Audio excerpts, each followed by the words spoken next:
begin in just a moment. I'm going to ask everyone now, if you have a cell phone or some other device that's going to make noise in the service, if you could turn that off now. Thank you.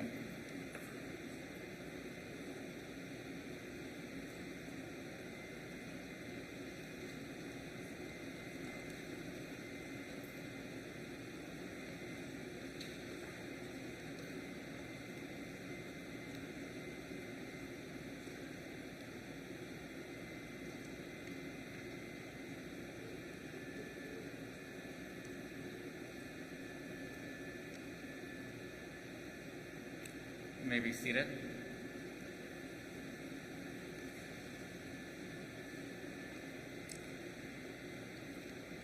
In the words of Ecclesiastes, a season is set for everything, time for every experience under heaven, a time for dancing and a time for wailing, a time for speaking and a time for silence, a time for seeking and a time for losing, a time for birthing, and a time for dying. The time of mourning is heartbreaking, it's complicated. We are filled with emotion and memories. We're grateful for the gift of life that we celebrated. And we are brokenhearted that Michael is not here to share this commemoration with us. He would love to know of the hundreds and thousands outside, the millions around this country who are thinking of him today. And yet, he's not here with us. He's in a place of peace after 33 days of incredible suffering. He is no longer in pain. And so in the Jewish tradition, when we mourn someone, we connect their name to our history. We use the words of the Psalms, we use prayers to link Michael, David, Michael, David, his life to the tradition of the people of Israel and the eternity of God. The 15th Psalm, Mizmor LeDavid, Adonai mi yagur be'olecha mi yishkon b'char kadshecha. Can we deserve to enter God's sanctuary? Can we merit a place in the presence of God? Live with integrity. Cholech tamim ofel tzedek. Do what is right. Bedover emet bilvavo. Speak the truth without deceit. Have no slander upon your tongue. Do no evil to others. Do not mistreat your neighbor. Spurn a contemptible person, but honor those who honor others, who honor God. Never retract the promise once made, though it may bring you harm. Lend no money at unfair rates, accept no bribe against the innocent. Make these deeds your own, and you shall stand firm forever. Michael was someone whose deeds stood firm.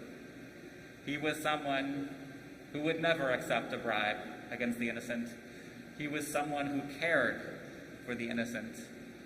He was someone who cared for the not-so-innocent when there were those whose life choices he would not have agreed with. He still worked to help give them a chance at a better life, feeding the hungry, clothing the naked, the words that come over and over and over, whether we call it the Holy Torah, whether we call it the Bible, whether we speak of the Quran, those words ring true, and they were the words that he lived by. So I want to begin I'll go back and forth between words of tradition and words of those who knew and loved him. So I want to invite Major Patrice Hubbard to share a poem in his memory.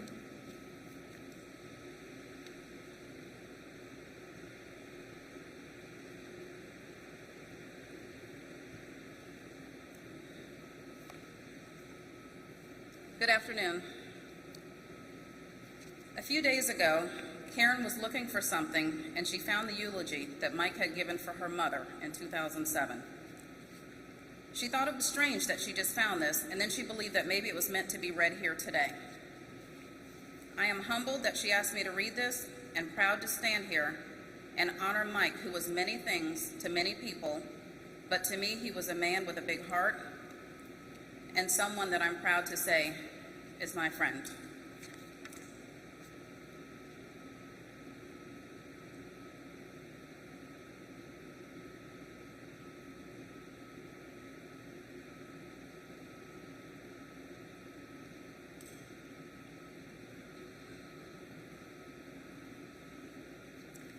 The Dash by Linda Ellis. I read of a man who stood to speak at the funeral of a friend. He referred to the dates on the tombstone from the beginning to the end. He noted that first came the date of birth and spoke of the following date with tears, but he said what mattered most of all was the dash between those years. For that dash represents all the time they spent alive on earth, and now only those who love them know what that little line is worth. For it matters not how much we own, the cars, the house, the cash. What matters most is how we live and love and how we spend our dash. So think about this long and hard. Are there things you'd like to change? For you never know how much time is left that still can be rearranged. To be less quick to anger and show appreciation more, and love the people in our lives we've never loved before. If we treat each other with respect and more often wear a smile, remembering that this special dash might only last a while. So when your eulogy is being read, with your life's actions to rehash, would you be proud of the things they say about you and how you lived your dash?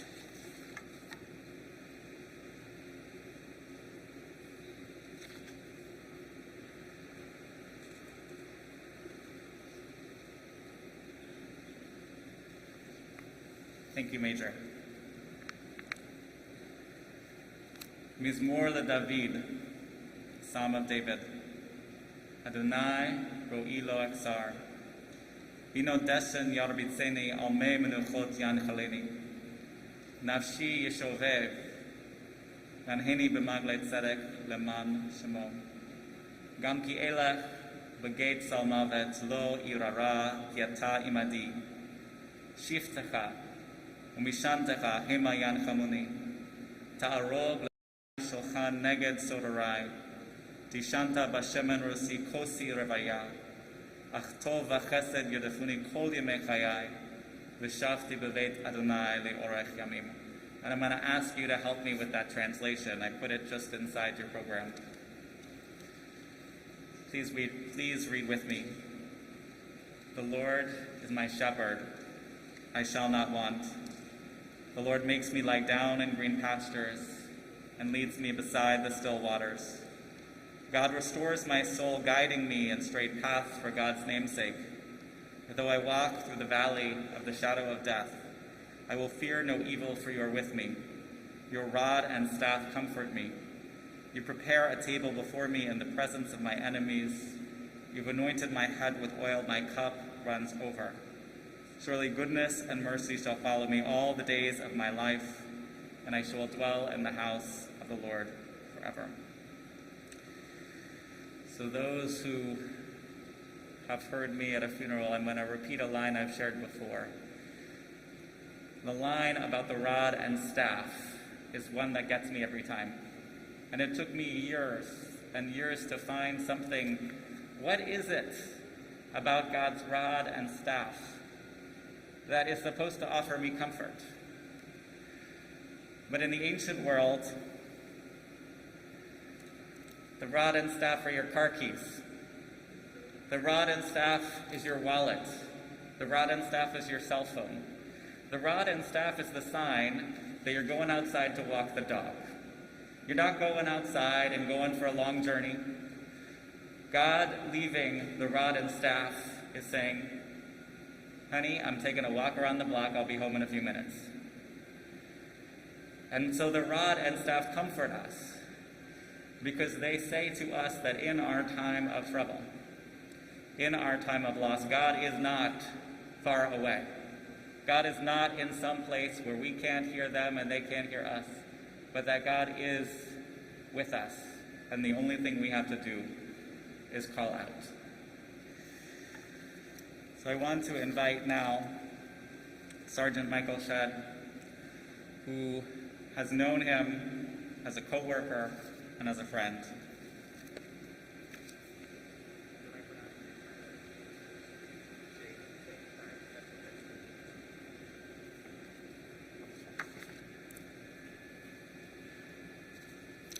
Hello, my name is Michael Shad. I've been Mike's sergeant for the past year and a half, but we've been friends for my entire 17-year career. We were zone partners when I first came out of the department. Mike and I were both from the Northeast, the New York, New Jersey area. He was a volunteer firefighter and a chiropractor. I was an accountant, so we both had a unique career path to law enforcement. Mike was always joking around and making the job fun. He had a passion for traffic enforcement. Since being in this traffic section, he has had his hand in a little bit of everything. He worked in the DUI unit a couple of times, but he made the most of it the second time around. He became a crash investigator, a backup motorcycle unit, and got involved with the Marine unit, which is where he really wanted to go full time. He would assist with events by riding jet skis and helping with the two main boats. Mike really liked the rib style boat because it had the large inflatable bumper around the hull. He liked this boat because it was the most forgiving, which for Mike meant he could hit things and cause no damage. Don't get me wrong, he was good at operating the boats, but in the office we always referred to him as the bull in the china shop, and on the water his reputation was no different. During the most recent Grand Prix this year, Mike was operating one of the department jet skis and was responsible for patrolling a security zone around the track. This meant that while racing was taking place on the track, no boats could be operated in the security zone. During one of the practices for a race, a guy in a small dinghy was operating his boat in the area.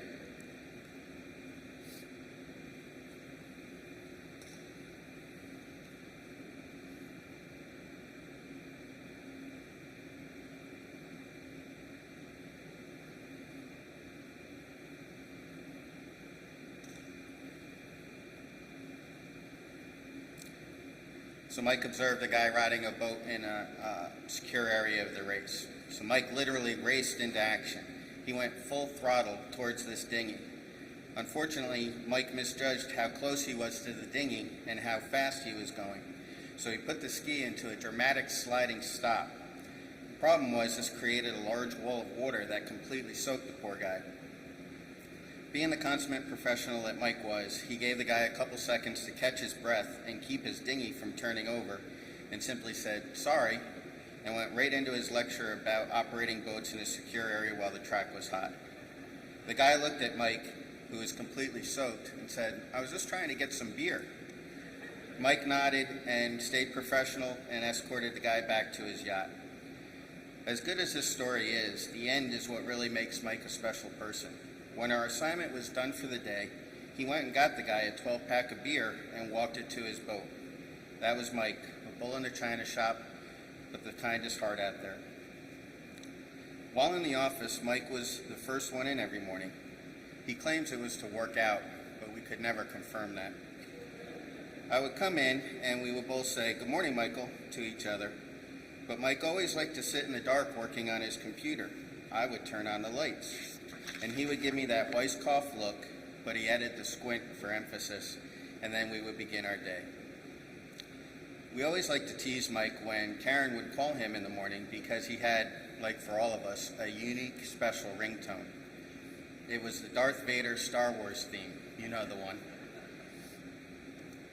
He would smile and go back to his cubicle to speak with her. Being that Mike was a chiropractor before becoming a police officer, he would have regular customers from all over the department come in to the office to get adjustments. He would always do the adjustments, and he'd walk back to his office with his chest a little farther out than it was before. He was always happy to help someone feel better. One of Mike's biggest priorities every morning was, quote, "Where are we going to lunch?" His favorite lunch partner was Willie Jennings. They would make suggestions to each other each morning, but they would usually end up in the same place. When Willie retired in May of this year, Mike offered to take him out on a special lunch. So they went to one of the steakhouses on Tyrone Boulevard, and Mike told Willie to get whatever he wanted. So if you know Willie, he did. Appetizer, steak and seafood, dessert. Mike came back to the office, and he had this shocked look on his face. And he said, "Willie cost me this huge lunch. I told him to get whatever he wanted, but I didn't think he would get that much." He shouldn't have been surprised. They went to lunch together every day. These are just a couple of many stories that I could share about Mike. I enjoy sharing these stories because he brought a lot of laughter to the office. And I think he's smiling right now knowing that these stories may have made you smile today. Mike took great pride in being a police officer, whether he was handling a fatality crash, being on the motorcycle for the many officer funerals that he worked throughout the state, working in the Marine unit, or working his permanent baseball assignment at Tropicana Field.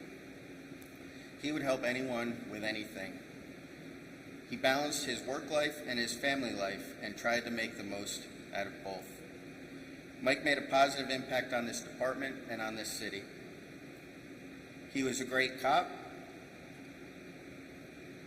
a great husband, a great brother, a great son, a great friend, a great human being. We love you, Mike, and we will always have a place for you in our hearts. Thank you.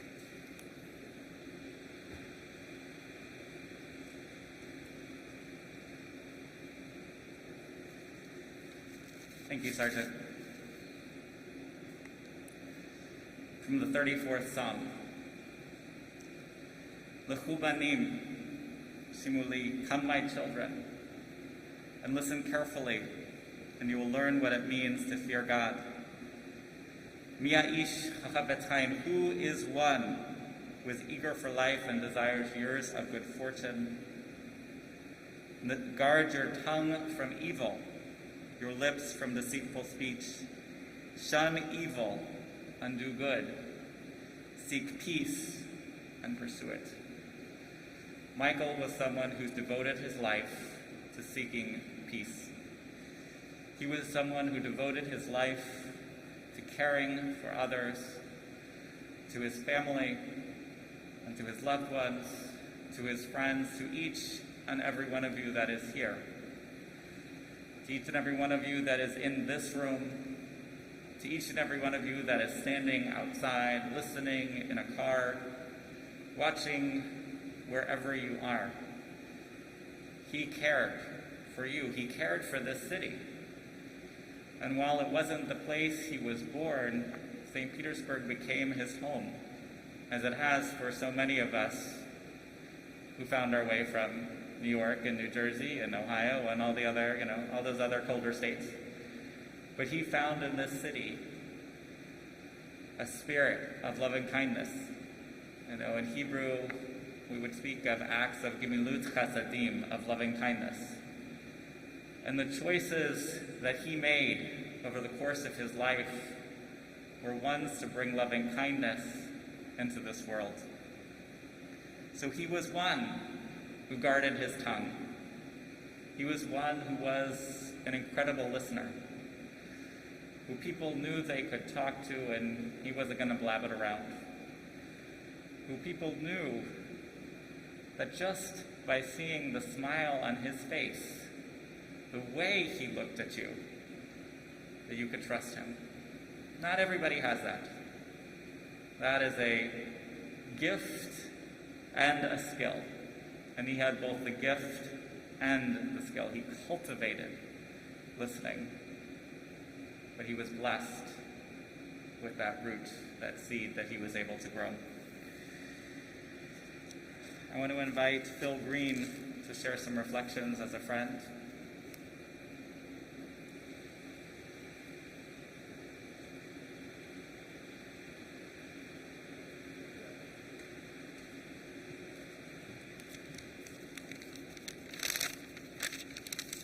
Good afternoon, ladies and gentlemen. It was a tribute to be Mike's friend. For all the law enforcement officers and everyone that has taken care of Michael, thank you. Karen, I've seen the battle that you've had to go through. You did your very best.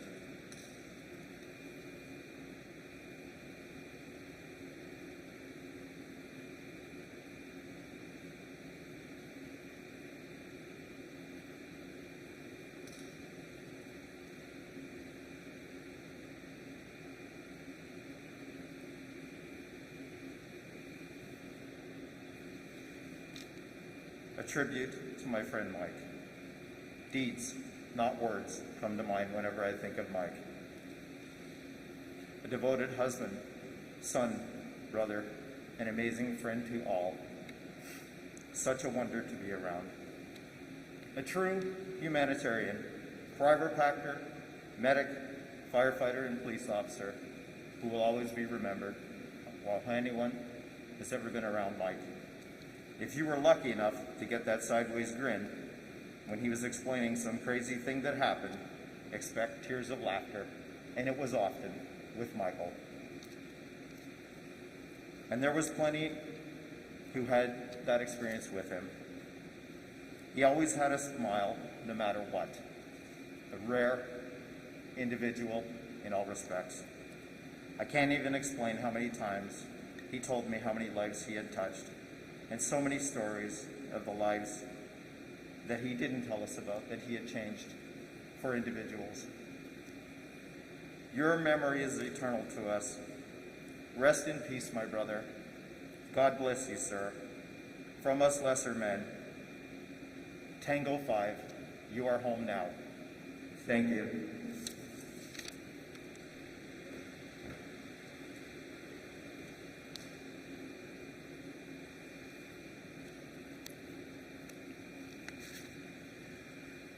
From the book of Job, there is no replacing a person of wisdom. There are mines for silver and places where gold is refined. Iron is taken from the earth and copper is smelted from the rock. But where could wisdom be found? Where is the source of understanding? There is no replacing a person of wisdom.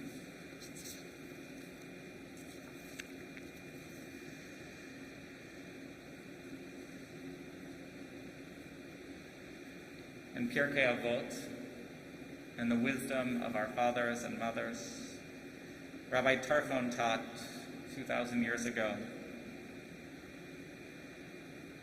you are not obligated to finish the task, but neither are you free to abandon it. Lo alecha hamlacha ligmor, v'lo ata ben horin libatel mimena. The job, the career, the life that Michael chose is one that doesn't end.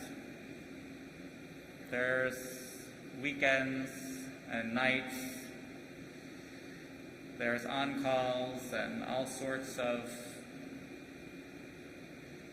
opportunities that the rest of us don't necessarily have in quite the same way. It's a job that is never ending. And yet it is possible because of all of the friends, the brothers and the sisters who work together night and day to ensure the well-being of our community, of our society.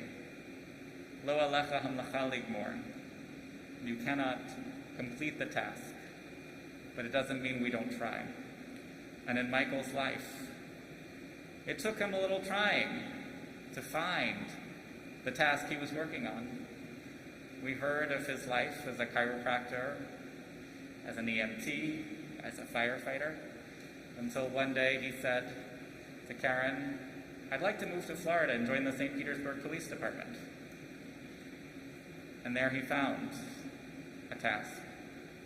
And while it may be finished for him, it is not finished for all the rest of us. I'd like to invite John Forzano to share some more reflections.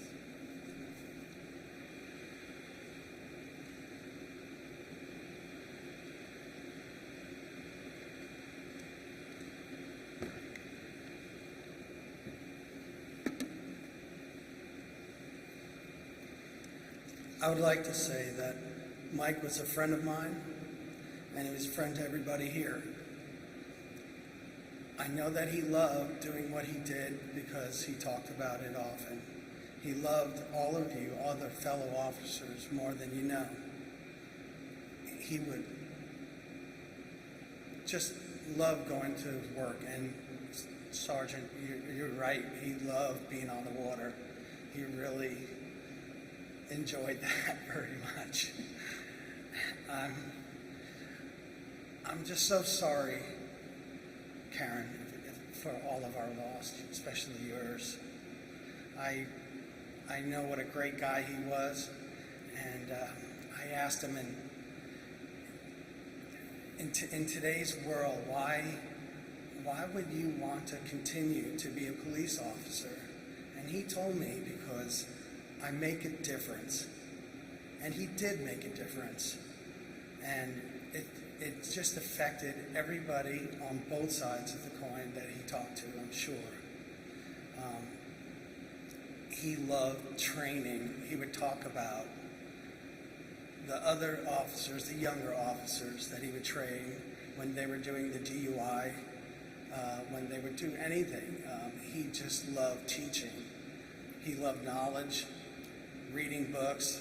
If I wasn't feeling good, he had a book to recommend for it.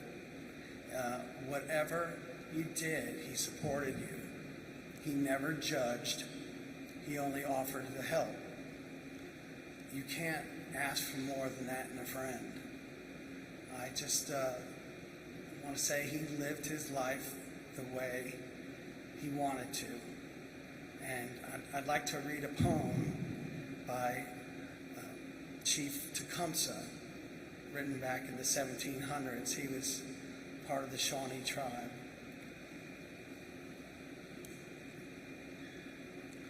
So live your life that the fear of death can never enter into your heart. Trouble no one about their religion, respect others in their view, and demand that they respect yours.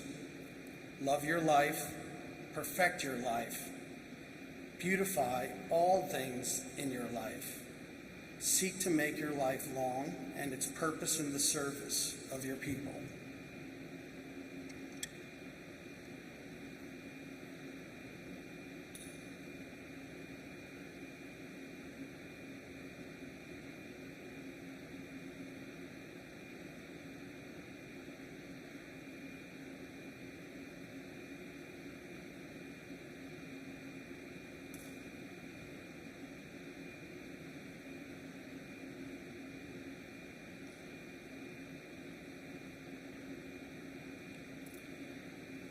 Prepare a noble death song for the day when you go over the great divide.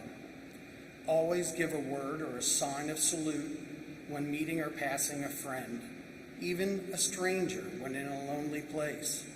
Show respect to all people and grovel to none.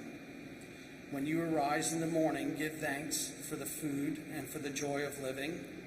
And if you see no reason for giving thanks, the fault lies only in yourself. Abuse no one and no thing, for abuse turns the wise ones to fools and robs the spirit of its vision. When it comes your time to die, be not like those whose hearts are filled with the fear of death, so that when their time comes, they weep and pray for a little more time to their lives, so that they over and over again in a different way live them. Sing your death song and die like a hero going home. Goodbye, Mike. We'll see you when we all get home.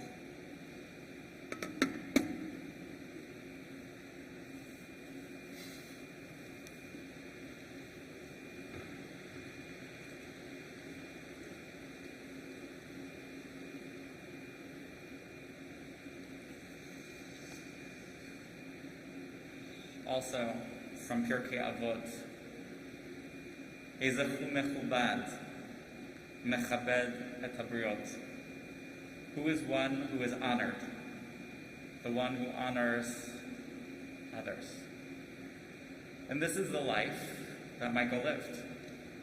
His life was about honor and respect, about being a source of dignity and compassion to others, sometimes on the worst day of their life. And he showed them respect. He showed them compassion. He showed them kindness, even when they didn't necessarily show that to him. But he knew. He lived this verse in every fiber of his being. Ezechu mechabad, who is honored? The one who honors humanity. I'm going to invite Michael's wife, Karen, to share some reflections.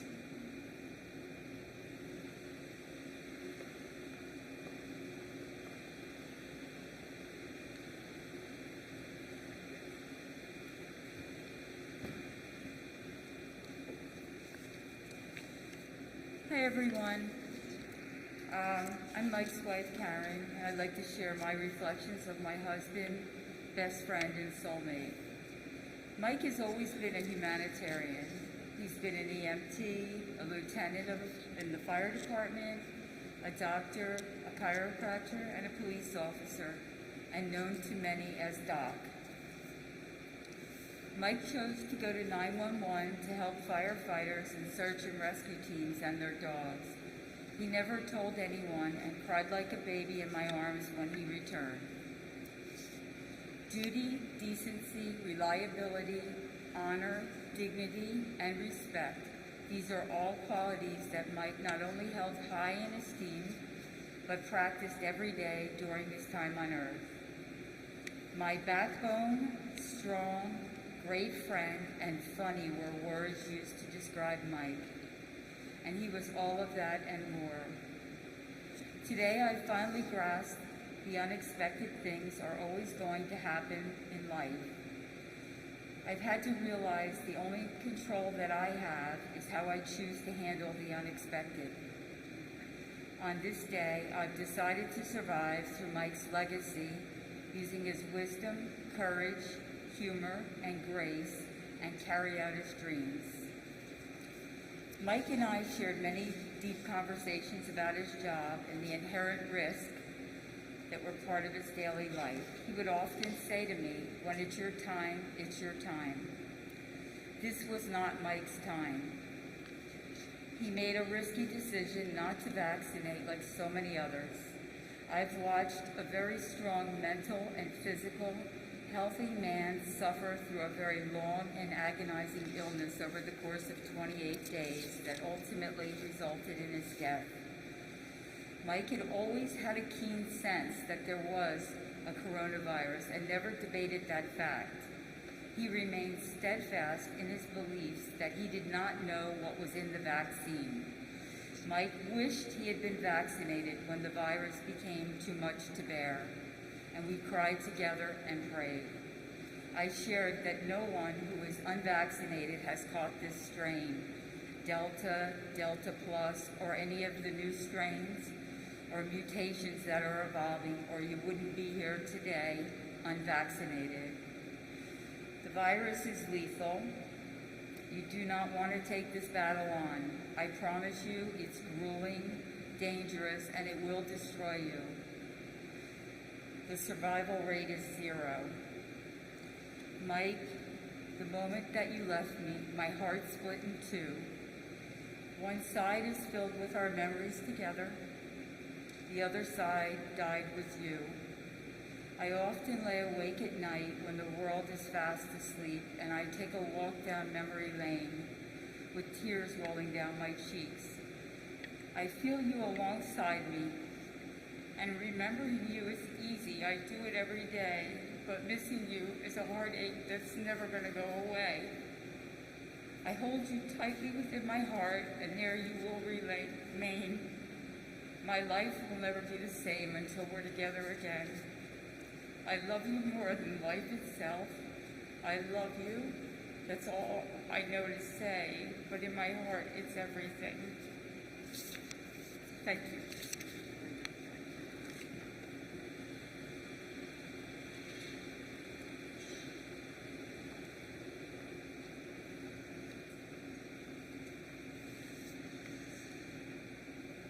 a good person, though taken from us too soon, will rest in peace. For honor in old age does not come from length of life.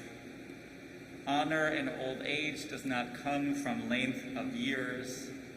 Understanding is the gray hair of humanity. A blameless life is ripeness of age. Perfection in limited years is like living for many years. So a good person, though taken from us too soon, will rest in peace, and let us then, with peace of mind, let that good soul rest. It's from the Wisdom of Solomon.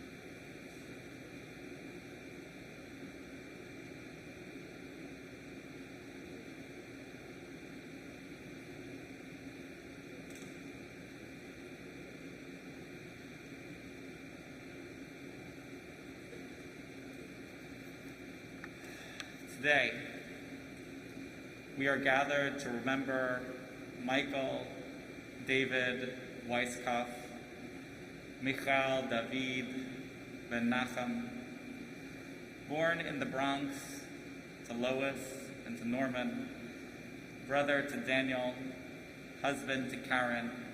He found his calling with his brothers and sisters in blue. Becoming a police officer was not the first way he served a community, but it was where he found his community and how he made our city his home.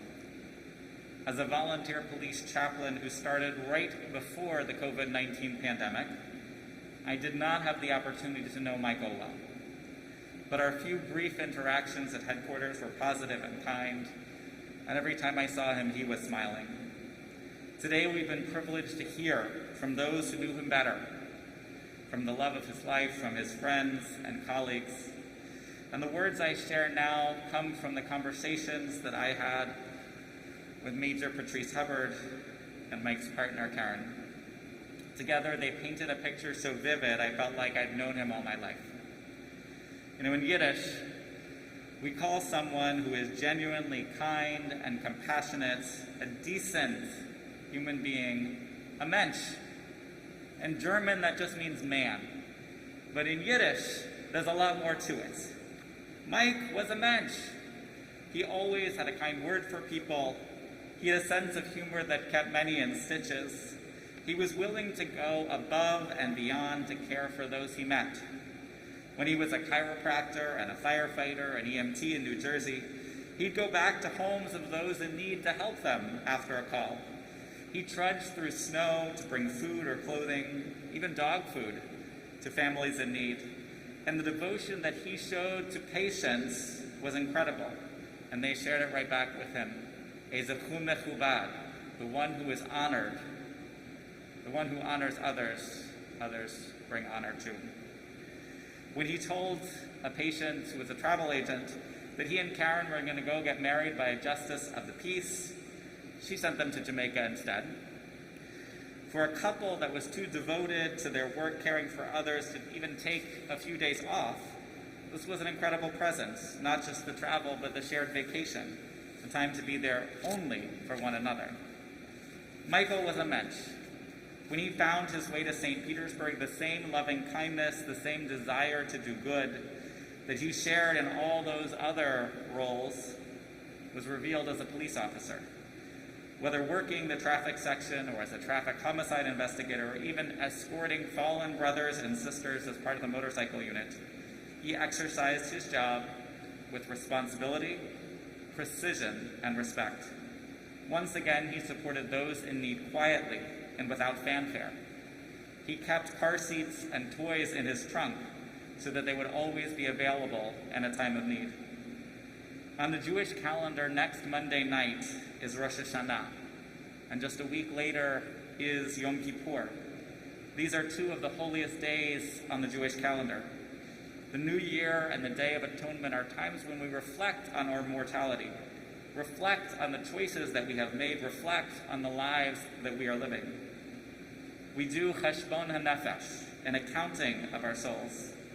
And if we were to do this on Michael's account, it is clear that he should have been written in the book for another year, but we stand here knowing that he was not.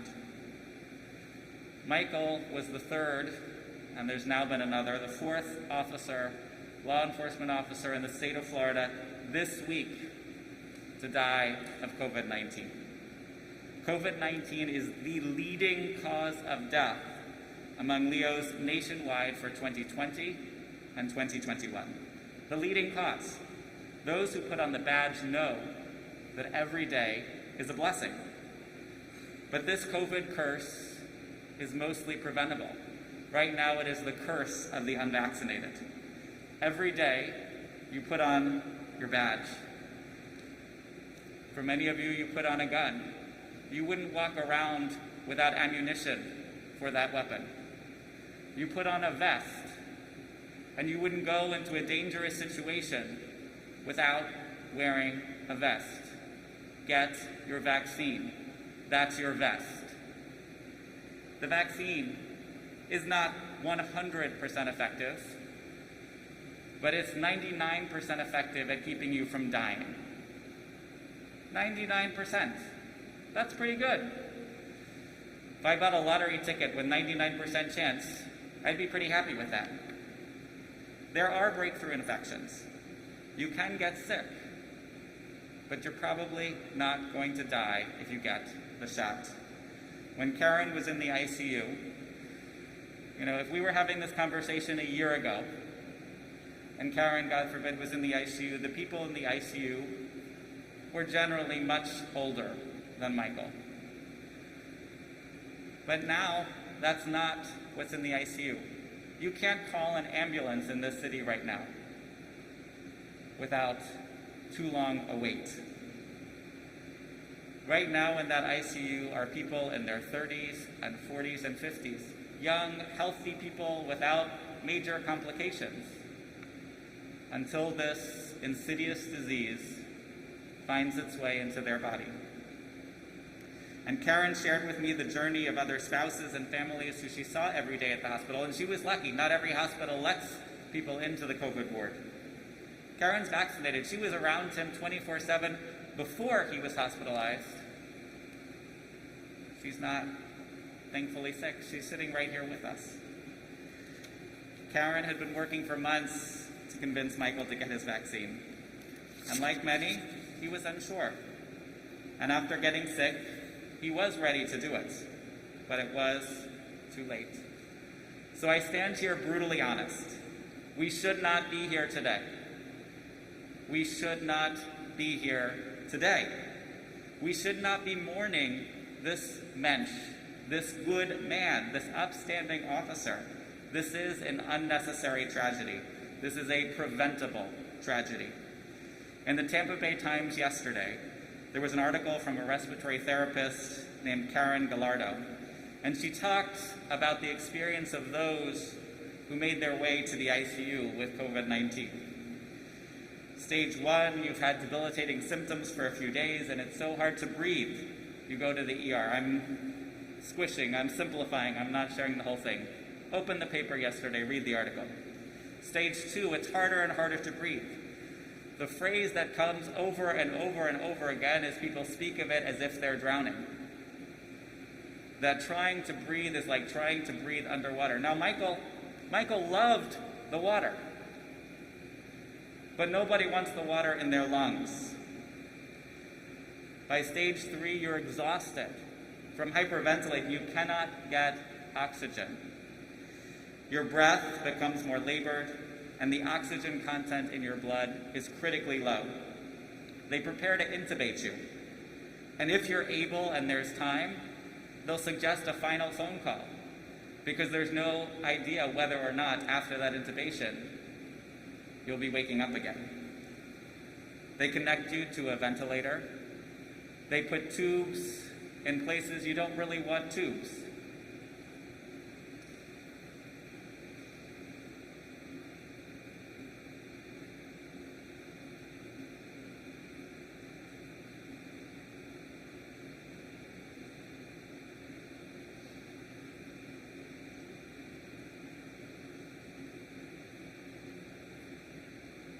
and some patients do survive stage 4. But your oxygen levels and condition have not improved. And after several days on the vent, your COVID-infected lungs need more.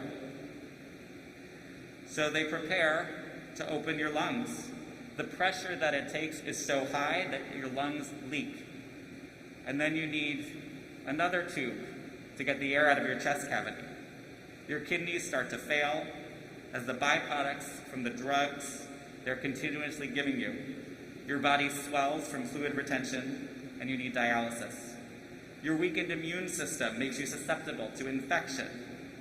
You have fluid in your lungs. A blood clot may be what gets you.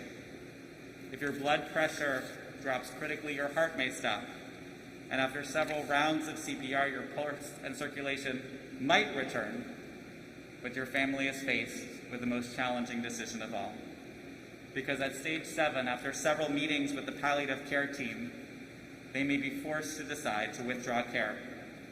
They extubate you, turn off the breathing machinery, set up a final FaceTime call, and as they go through the room, there is crying and loving goodbyes, and the nurses and the doctors and the respiratory therapists hold your hand until your last natural breath. It's brutal. It is nothing I would wish upon my worst enemy. And that's the experience that Michael had these last few weeks. A man that enjoyed sitting and spinning on Major Hubbard's chair, who laughed with so many of you, who mentored younger officers, who Chief Holloway was quoted in the newspaper as saying, if he took over a scene, you knew it was done right. He's not with us anymore, and that's a tragedy. In the Jewish tradition, I mentioned before the Mishnah from Pirkei Avot, but there's 6 orders of the Mishnah and many more books of the Mishnah, and one of them, Tractate Sanhedrin, speaks about law and justice and how to speak to the witness of a crime. And in reminding the witness of the vital importance of honesty, they are told that he who saves one life, it is as if they saved the entire world. And to destroy one life is to destroy the entire world.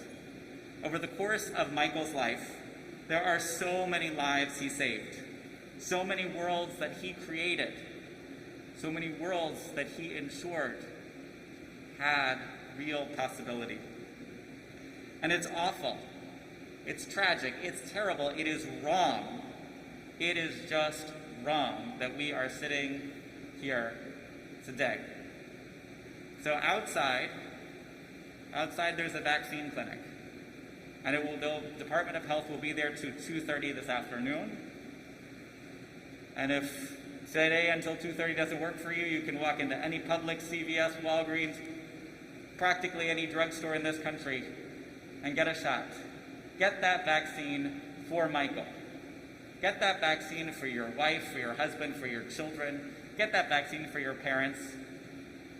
Because the thing is, there is no parent in the world who wants to bury their child. It is not the way we wish to live. Don't get it for yourself. You're not worried about yourself. You've chosen to be in a line where you care of others before yourself. So don't get the shot for you. Get the shot for our city. Get the shot for our community, for our state, for the people who are looking up and out to you. Save one life. Save an entire world. I heard from Chief Holloway that so far today, we've gotten 10. I was hoping for 1. So we beat it tenfold. But my prayer is that by the end of today, we get 100. Maybe even more.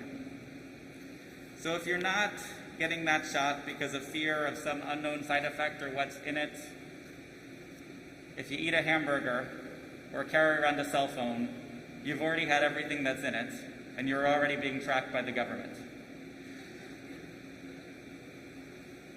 Or at least Facebook and Twitter, which some days feels like they are the government. One crappy day if you happen to get side effects from the vaccine, is a hell of a lot better. I'm a rabbi, I don't mind that word so much. It's a hell of a lot better than losing your life. Your children, your parents, your commanding officers, your colleagues would all rather cover you for one day than sit here for another funeral. So you may not be Jewish, but please write yourself in the book of life for this year. Michael was a mensch.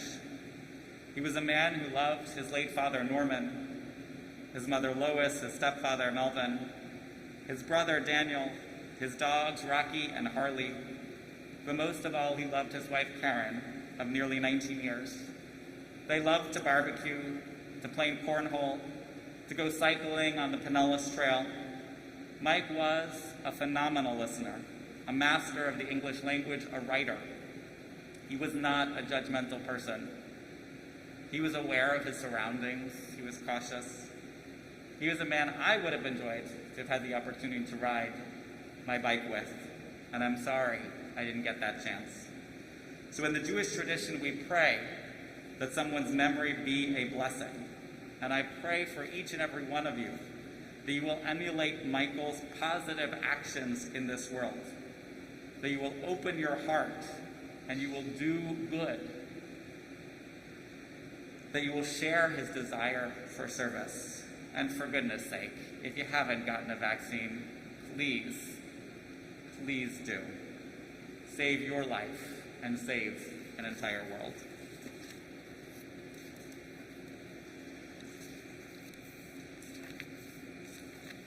I'm going to ask you to rise with me.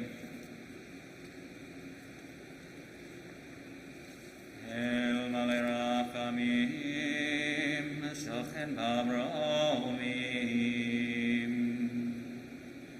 Am Semnucha Nechona, Tachat Kanfei Hashkina, B'malot Groshimot Tehorim, Zulkiyam Asirim, and Ishman Michael David Ben Nacham Veleka, Shalach Leolamo Beganet Temnuchato, Ana Balarachamim, Asdirechu Beseter Konfecha Leolamim, Utsuror Besurocha, Yimen Nishmatov Nachlato, Venach Bishalom Amishkaho, Venomar Amen.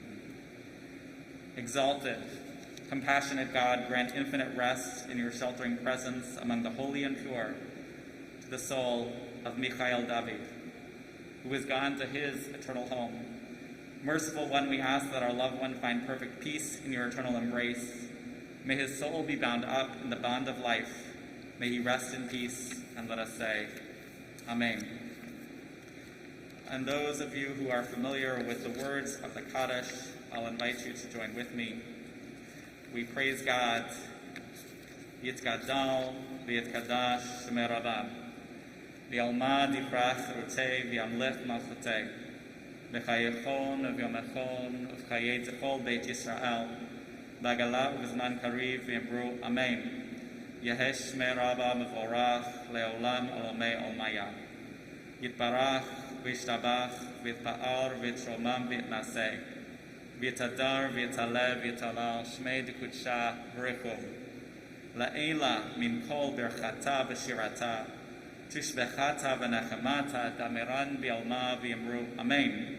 Yehei Shlom Rabba min Shemaya, v'chayim aleinu v'yal kol Yisrael v'yamru, Amen. Oseh shalom b'mromav, huya aseh shalom, aleinu v'yal kol Yisrael v'yamru, Amen. Ribono shel olam, Master of the universe, Creator of heaven, earth, all humanity, be gracious to your children who mourn. May the light of your presence dispel the gloom of absence so keenly felt on this sad day. Bless them with your compassion, empower them with your love, touch them with the fullness of your heart, that they may be granted inner peace. Was it not you who said, "Do not be dismayed, for I am your God. I will strengthen you. I will help you. I will sustain you with my power." As we remember the blessings in Michael's life, we ask you, Eternal One, to remember your promise to us. Let us say, Amen. At this time, we will begin final honors outside the Coliseum. We ask that the guests inside begin their procession through the front doors to the ceremony location. Thank you.